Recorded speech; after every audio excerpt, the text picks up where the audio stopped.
segede gini masih bisa kena PHK juga ya karyawan. Kasian banget, susah banget sekarang ya cari kerja ya habis pandemi. Parah deh. Gimana cara nyari kerja?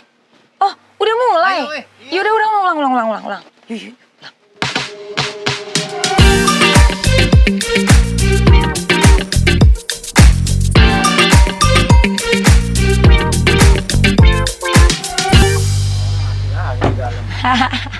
Halo BNK Lovers, apa kabar nih? Balik lagi nih bersama gue Muti ya.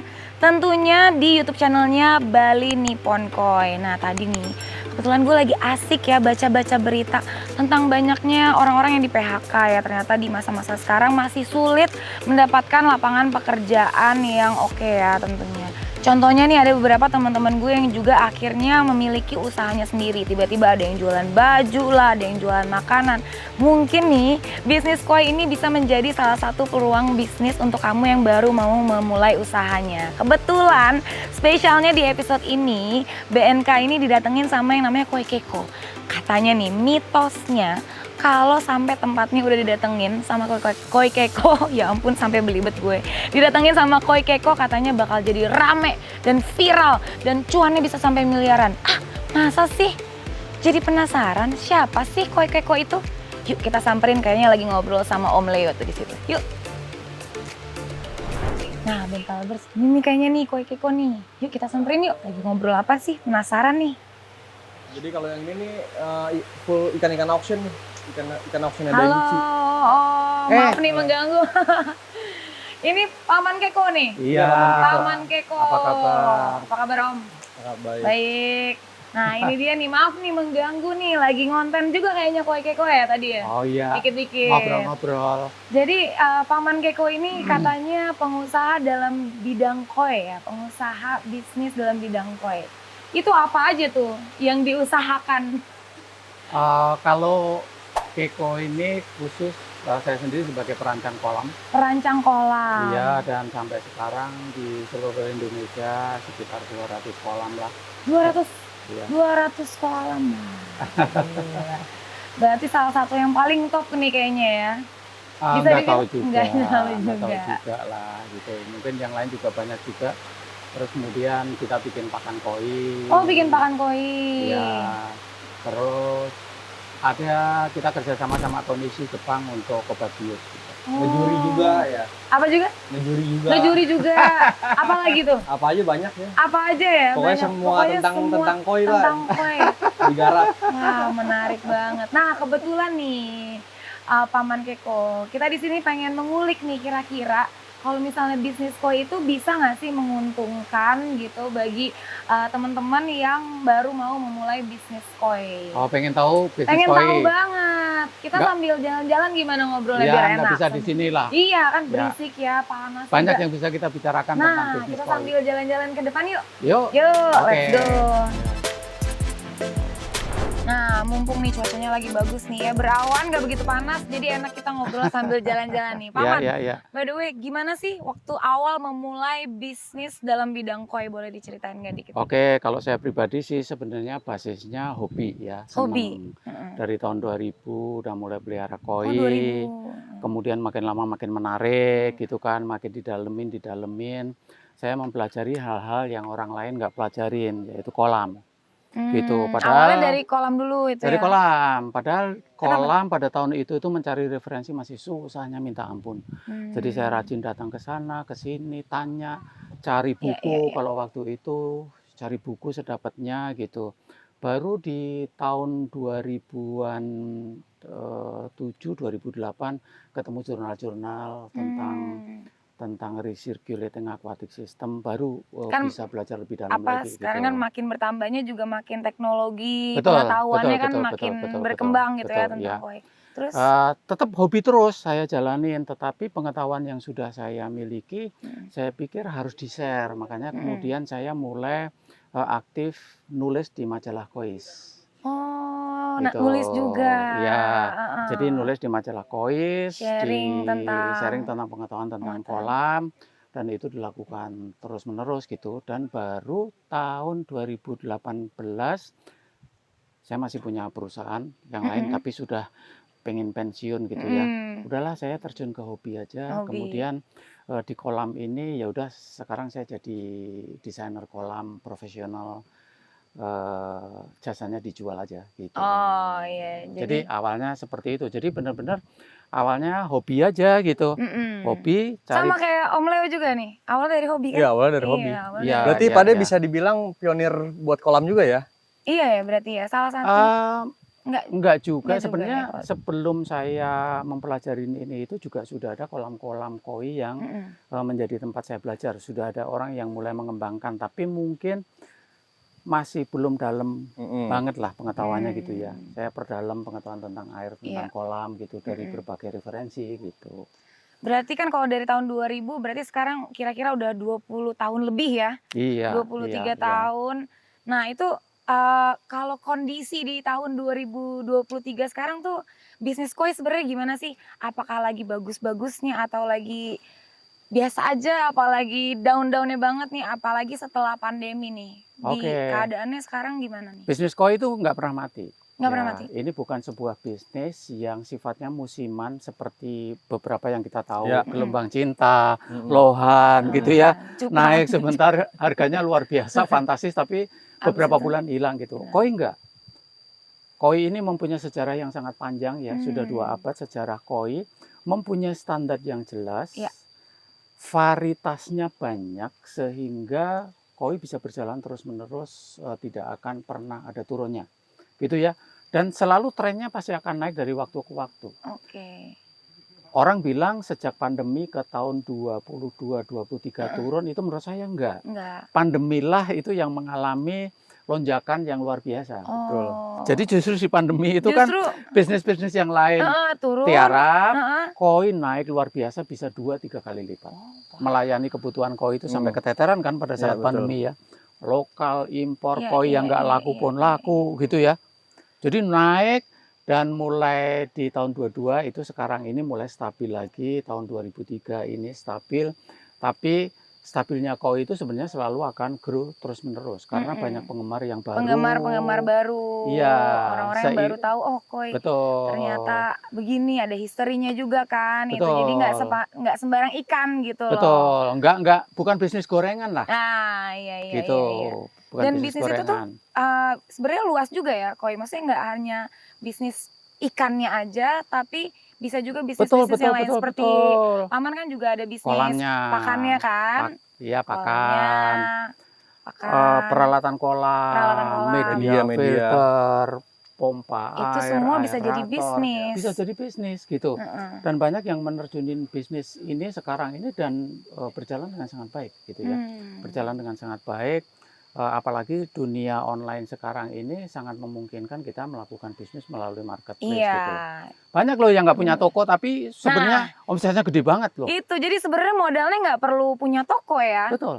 Nah, itu kira-kira modalnya berapa tuh kalau mau berbisnis dalam bidang koi kira-kira aja? Bisnis di koi ini modalnya nggak dalam bentuk rupiah, tetapi pengetahuan dan passion itu yang penting. Lo harus punya pengetahuan dulu. Dari awalnya suka dulu. Betul. Suka, apalagi kalau bisnisnya yang kita mau jual beli koi gitu ya. Jadi modal pertama adalah pengetahuan tentang koinya itu sendiri. Kedua suka koi. Yang ketiga tahu caranya untuk mengakses dan membina connection dengan pasar. Ya, ada salah satu contoh yang bisnisnya gede tetapi nggak pakai modal loh. Oh, apa tuh? Ini manusianya di samping saya. Gitu loh. Kenapa nggak pakai modal? Dia modalnya apa dia? Modal diri aja. Jual diri dia. Modal diri dia misalnya. Modal pede maksudnya ya. Iya. Modal pede. Tapi itu tadi harus ada pengetahuan, harus ada passion ya. Nggak bisa langsung terjun begitu saja. Gimana gitu. coba kalau Om Leo itu modalnya awalnya gimana? Awalnya pasti sih suka dulu lah. Suka dulu dari suka. Ya, terus dari suka itu baru mikir kenapa kita nggak bisnisin aja gitu ya. Tapi bener nggak pakai modal? Ya kalau dibilang nggak pakai modal sih, iya sih nggak pakai modal sih. Pakai modal. Terus dari awal cuman dagangnya dari mana ya? Dari dagang misalkan kita beli dari dealer ini. Nah kan misalkan ada yang pembelinya. Ya kita cuma menyampaikan aja, bahasa kasarnya tuh kayak calo lah dulu. Kayak calo. Iya. Perantara. Iya, perantara ya. Tapi Bisa begitu. dengan cara itu bisa memulai bisnis. Sekarang Yes, sekarang dia bener. bukan Apalagi calo, sekarang dia ada bukan kolam, ada calo, fasiliti, ya ada kan? stok, kayak gitu kan, gitu loh. Gitu. Nah, kalau misalnya dulu Paman nih pertama kali memulai bisnis itu juga belajar sendiri kah? Atau belajar dari orang lain? Atau belajar sampai ke Jepang atau kemana gitu dulu? Belajar itu ya bisa kita bisa belajar Kan harus sendiri, modal pengetahuan ya tuh. Nah. cari referensi-referensi. Kita memang harus jadi orang yang curious ya, harus selalu pengen tahu, harus selalu ingin membekali diri kita sendiri untuk mempelajari hal yang baru, itu aja. Jadi bisa tanya ke orang lain, ikut forum-forum, aktif Ikut di forum gitu. aktif di forum. Ya. Cari komunitasnya berarti ya? Ya, di Ya, komunitas masuk ke itu komunitas. penting, dan kalau di komunitas justru kalau kita ingin menimba pengetahuan, jangan cuma jadi pendengar, tapi kita juga harus aktif berpendapat, sehingga kalau pendapat kita nggak benar, ada yang memberikan komentar, jadi kita tahu mana yang benar gitu. Di situ makanya jangan malu untuk belajar, untuk salah gitu kan. Betul, Di situ karena kan kita jadi tahu. kunci di forum itu adalah terjadinya sebuah diskursus, harus ada diskusi. Nggak bisa hanya satu orang jadi guru, yang lain jadi murid, nggak bisa gitu. Jadi selalu harus ada pertukaran pengetahuan. Begitulah caranya kita bersama-sama berkembang pengetahuannya gitu. Oke Paman, ini masih ada beberapa pertanyaan lagi nih yang pengen aku kepoin, tapi kayaknya udah mulai panas ya di sini. Kita ke kolam yang bawah aja yuk. Mojok. Mojok ke sana ya. Yuk. Kita ya. Oke.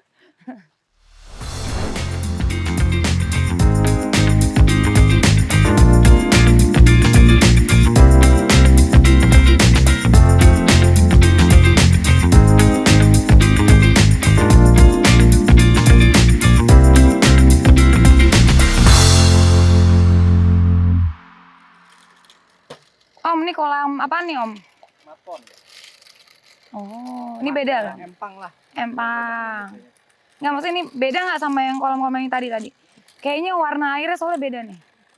Beda, ini kan yang airnya udah mature lah ya. Oh, baiklah, yang masih kecil-kecil gitu. Oke, nih kita lanjut nih ke pertanyaan yang makin menggebu-gebu nih. Kira-kira nih Paman, untuk BNK Lovers di sini kira-kira bisa sharing nggak? Apa aja sih yang perlu disiapkan sebagai pemula dalam bisnis koi? Apa aja, mesti nyiapin apa aja, perlu apa aja gitu. Oh ya, pada dasarnya sih semua orang bisa kok berbisnis di bidang koi, bisa asal pegang kuncinya. Kuncinya itu apa? Kunci mobil kah, kunci rumah? Inggris. Sebenarnya tadi sudah kita singgung ya. Yang Iya. pertama kita harus punya passion, artinya kita harus suka dulu dengan koi, sehingga kita ngerti benar yang diperlukan oleh koi lovers itu apa, kita paham gitu ya. Yang kedua ya kita harus punya pengetahuan gitu. Kalau kita pengetahuannya cukup ya kita akan bisa masuk ke bisnis ini. Dan yang ketiga adalah akses ke pasar dan koneksi ke pasar gitu ya. Yang penting untuk membangun koneksi, networking. Dengan pasar, ya, dengan komunitas. Karena ini bisnis hobi itu basisnya selalu komunitas ya. Jadi kita juga harus dikenal di komunitas gitu. Nah kemudian kalau kita sudah tahu pasar ini kan spektrumnya luas banget. Kita harus berani spesifik mengambil pasar mana. Karena koinya sendiri itu spektrumnya luas. Ada koi yang cuma harganya 10.000, Ya, 20.000. ada yang sampai puluhan juta. Betul. Ukurannya sama, jenisnya sama ya, loh. Tapi harganya bisa. Ya, jadi berkali-kali kita harus lipat. spesifik mengambil pangsa pasar yang mana, ceruk pasar yang mana. Kita Segmented harus, lah ya. Ya, betul, harus segmented. Anda nggak bisa ambil semua ini.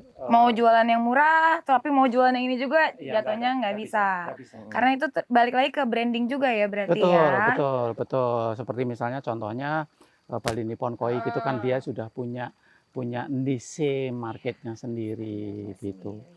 Jadi segmentasi pasar bukan hanya dari kelas koinya, tetapi juga bisa segmentasi geografis juga bisa. Kalau sudah kita putuskan kita melayani hanya daerah ini aja ya bisa aja. Bisa juga. Gitu.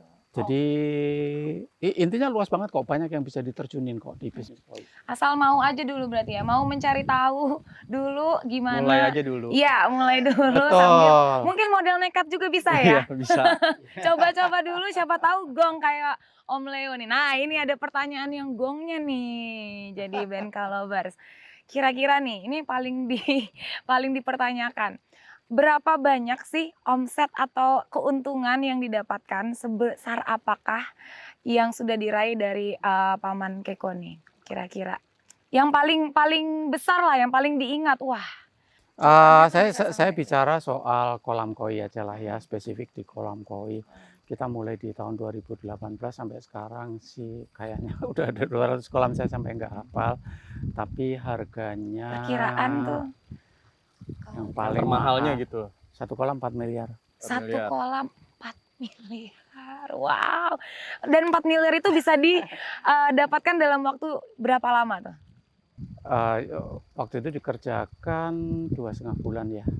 2,5 bulan 10 dapat minggu. 4M, Ya, gila salah satu tuh. proyek yang kita kerjakan gitu. Dalam 2,5 bulan, berarti itu salah satu project. Which is kalau ada 200 kolam ada 200 project. Nah, coba aja Ya, dihitung tapi yang lain-lain kan banyak yang kecil-kecil. Iya, tapi kan Kita ngerjain juga kira-kira. kolam yang cuma 200 juta. Cuman 200 juta ya. Cuman loh, pakai cuman loh. 200 juta tuh banyak loh, Bang. Mood ini balik lagi kepada segmentasi.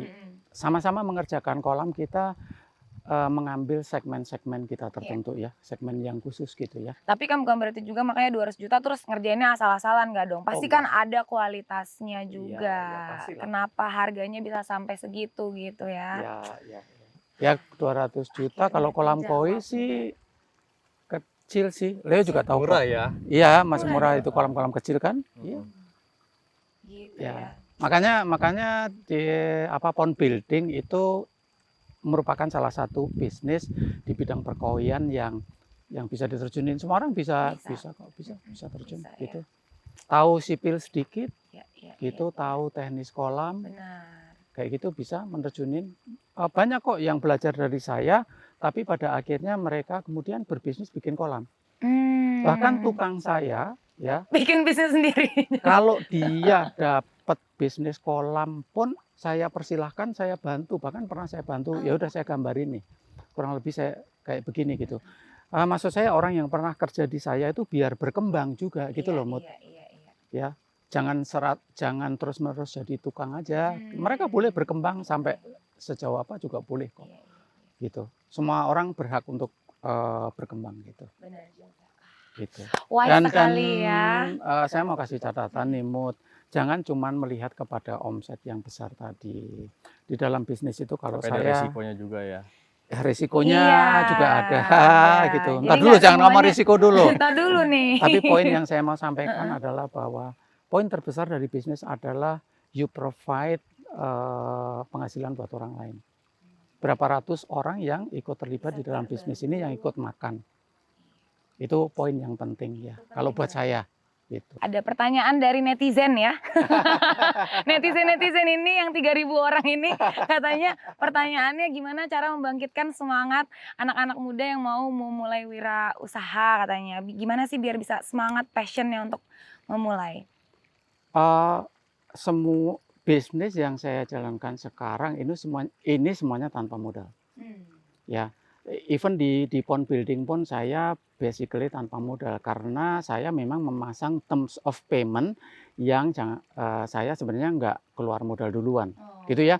Tetapi kemudian apa yang bisa jual dan kenapa customer mau, you have to build trust. Ya, Anda harus punya integrity gitu. Kalau sudah dipercaya orang sudah bayar ya harus selesai dengan baik, gitu. Jangan bawa lari uang, gitu. Kan banyak juga kan kasus begitu ya. Udah dibayar kabur. Udah dibayar kabur ya kan. Jangan Iya. seperti itu ya. Kita kalau mau bisnis benar harus membangun itu ya. Membangun trust dan Anda memang modal bisnis yang utamakan integrity.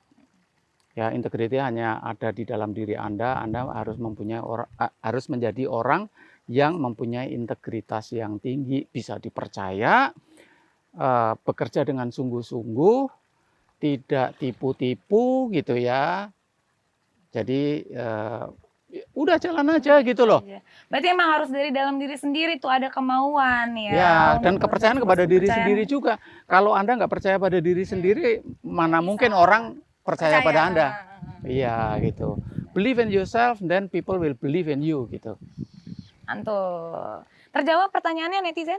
Terjawab ya, oke. By the way ini ada ikan yang menarik nih, ikan yang buat dipersiapin IJKD apa gimana nih? Ya, buat disiapin buat di JKD nih nanti Desember nanti penjurian. Desember? Jadi ini di keep-nya di sini? Iya, di keep di matpon kita kan untuk ngejar size juga ya di matpon. Oh, oke. Ya, ada Nanti jadi- berapa, yang IJKD berapa ekor di sini? Di sini ikan IJKD ada sekitar 8 ekor. 8 ekor. Mm. Oh, keren-keren. Tapi sepintas gua lihat memang keren-keren ya, bodinya. Tuh tanconya nongol. Heeh. Nanti paling 2 bulan atau 3 bulan lagi kita panen baru kita finishingnya di concrete pond. Oh, oke. Jadi di sini untuk growth, Ya, finishing di concrete Finishing tetap pond. di concrete Oke. pond. Cool. Nih, by the way Paman ya. Kan tadi kita udah ngobrol tentang yang indah-indahnya saja kan. Tapi kan ternyata di dalam bisnis sudah pasti ada yang Nggak indahnya. surut-surutnya juga nggak indahnya. Udah pasti dalam semua bisnis ya, nggak cuman di koi aja. Yuk kita ngobrol nih, ada duka-duka apa nih kira-kira yang bisa di-sharing. Jadi kita realistis aja ya BNK Lovers, kalau mau berbisnis nggak cuman indahnya aja tapi ada juga apa namanya? Ada nggak indahnya? downtime-nya ya, ada nabrak-nabraknya juga. Kita ngobrolnya di situ yuk. Paman sambil ngadem-ngadem dikit kita ya. Nah, tadi kita udah ngomongin nih ya BNK Lovers yang suka-sukanya. Duka-dukanya belum nih? Pasti ada dong. Oh ya pasti. Pasti ada dong. Kalau dari kita tanya Om Leo dulu deh. Tuan rumah. Duka-dukanya apa tuh? Tiba-tiba apa gitu. ya dukanya sih sebenarnya sih misalkan ikan mati tanpa sebab. Ikan mati gitu. tanpa sebab. Ya, Yang namanya kita- juga Ya namanya makhluk hidup ya, kan. kita nggak bisa ngontrol. Terus juga Itu berarti kan modal melayang ya maksudnya Iya, betul. gitu kan. Terus apa lagi? ya sebenarnya resiko terbesarnya sih kematian itu ya yang kita nggak bisa hindari ya. Entah dia loncat, entah dia tiba-tiba paginya sehat, taunya nanti malamnya udah nggak ada kan gitu kan. Tapi yang masih untungnya kan itu masih stok dari kita gitu loh, belum punya customer, jadinya masih aman gitu. Iya. Kalau dari Paman nih ada nggak duka-duka, kan lebih banyak nih tahunnya ya, pengalamannya lebih panjang. Iya kan udah ada Mungkin dengkot dukanya banget ya. lebih Lu mau bilang banyak. gua lebih tua gitu kan? Enggak. Lebih dewasa ya. Lebih dewasa. Ya semua bisnis selalu ada naik turunnya lah. Jadi ada masa-masa di mana memang sepi order kayak gitu tuh ada juga ya, baik di koinnya, di kolam itu ada masa-masa seperti itu gitu ya. Ada masa panen yang kita sendiri tidak menduga juga ada kayak begitu. Terus kemudian kalau di kolam ya risiko tidak dibayar ada juga. Tidak dibayar. Gimana itu ceritanya Paman tidak dibayar? Oh, nggak perlu diceritakan lah, tapi ya sampai. Tapi maksudnya udah misalnya kita udah ya sudah memberikan mengerjakan jasa, semua, sudah mengerjakan udah selesai. Terus itu. thank you gitu doang. Ya kalau Thank pakai thank you kan bayar. Jadi ini gimana? Hilang aja, ghosting gitu ya. Ya kurang lebih seperti Kurang itulah. lebih. Itu Ya. dan itu terjadi beberapa kali ya berarti ya, nggak cuma sekali gitu. Iya, ada juga yang Waduh. Dibayarnya oleh Tuhan memberkati doang. semoga Tuhan memberkati. Iya. Mungkin Ya udah dia- nggak apa-apa, dilupakan aja mungkin yang dia seperti ini itu. kali tiba-tiba amnesia. Aduh, saya lupa punya utang. Dia amnesia kali ya. Maksudnya gitu. Nggak apa-apa, Mm-mm. udah yang begitu-begitu Ikhlasin aja dilupakan. ya. Bisnis selalu ada bagian-bagian yang tidak menyenangkan ya, tapi itu bukan alasan untuk berhenti. Ya udah, just go on. Siapa tahu justru nanti akan dibalikan lagi ya dengan yang lebih baik gitu ya. Ya, asal Contohnya kita- yang tiba-tiba ya. 4M kan, hilang.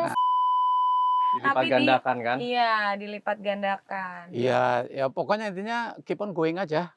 Setiap orang bisnis itu kalau lu jatuh ya bangun, jalan lagi. Lu jatuh kalau nggak mau bangun ya udah kelar gitu. Kan gitu aja. pernah ditipu nggak sama misalnya kan kalau dalam berbisnis pasti kita punya partner gitu ya atau teman yang berbisnis bareng. Enggak, saya nggak punya partner. Nggak pernah, nggak Nggak punya ada partner. partner. Jadi Misalkan apa namanya? kalau di Pakan partneran sama anak saya kan. Jadi Oh, kalau dia kalau ditipu sama anak saya ya udahlah nggak apa-apa lah biarin. durhaka kamu paling jadi batunya. Gitu. Oh, bisnis sama anak ya Iya. dimakan ya. Oh, oke.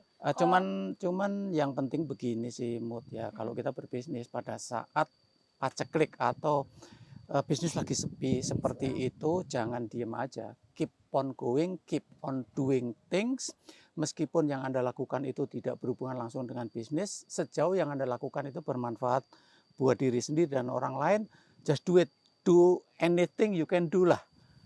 Bagus Gitu. ya kata-katanya ya. Bagus banget Iya, makanya. jadi jangan pernah Cocok menjadi menganggur. mentor ya. Iya. Jangan pernah menganggur dan diem gitu. Anda selalu punya pilihan yang bisa Anda lakukan yang bermanfaat untuk diri Anda sendiri, bermanfaat buat orang lain, bermanfaat untuk diri sendiri misalnya gitu ya.